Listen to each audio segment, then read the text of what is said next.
Hey everybody, this is Sylvia Blakely with AriseDaughter.org. And I thought in honor of Sanctity of Life Sunday, I would do something a little different, and that is read our blog. So I guess this is our first official vlog for AriseDaughter.org. So bear with me, I'm going to be reading. And the title is, Does Every Life Have Worth and Value? In honor of Sanctity of Life Month, I thought it was again time to broach the question, does every life have worth and value? It seemed like a no-brainer, of course, at the time, but as we know, we often find ourselves in heated debates about whether one life is worth as much as another. As I approached this question, I of course went to several different sources for definitions and usages to place the context around the debate. First, I discovered that worth is a noun and value is a verb. Now, why is this an important distinction?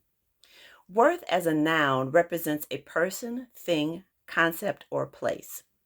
Inherent in that definition is a basic assumption that whatever you attach to the meaning of the word, it is already identifiable.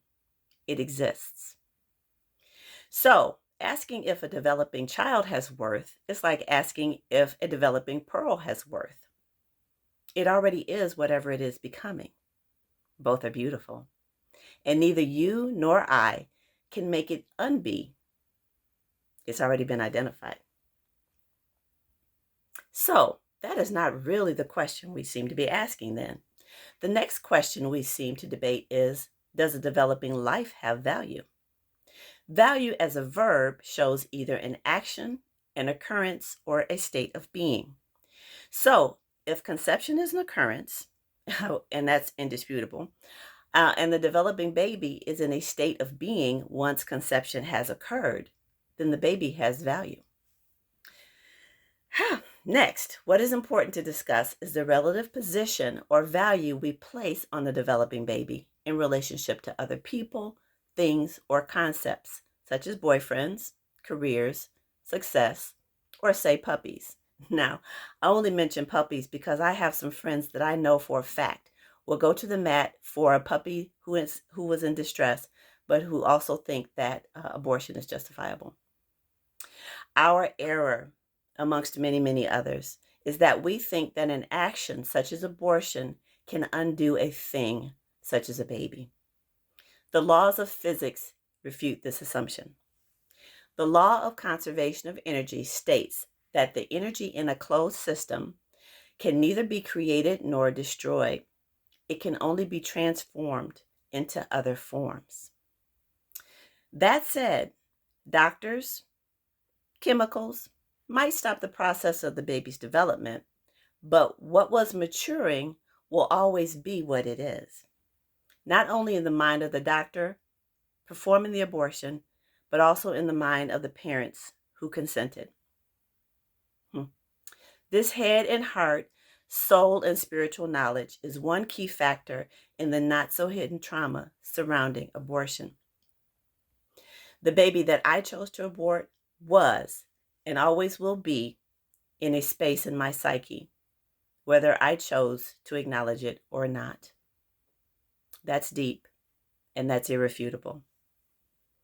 So, this leads us to the last leg of the argument, which typically is, who has the right to decide if a baby has worth or value? I recently read a post by SBA Pro-Life on Instagram that reminded me of what the word inalienable means.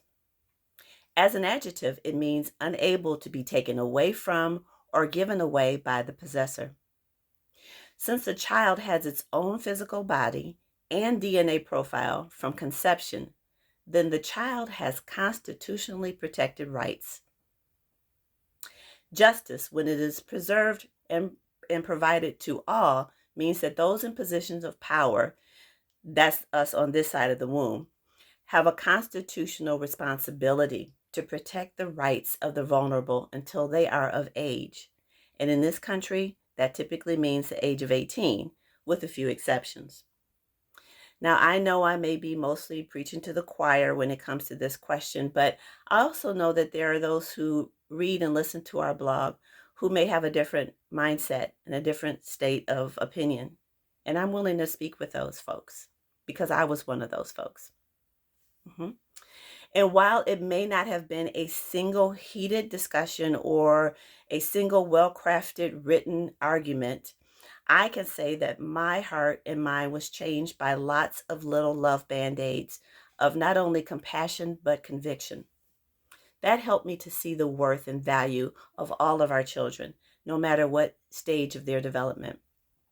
I discovered I have the same ability and, yes, the same responsibility to let them live. Let's allow our children, like the pearl, to fully develop their beauty and value, to be born, supported, nurtured, respected, and valued. Let's not look at our children through our limited lens of time constraints, but let's look with a God view that has eternity in mind. Much love.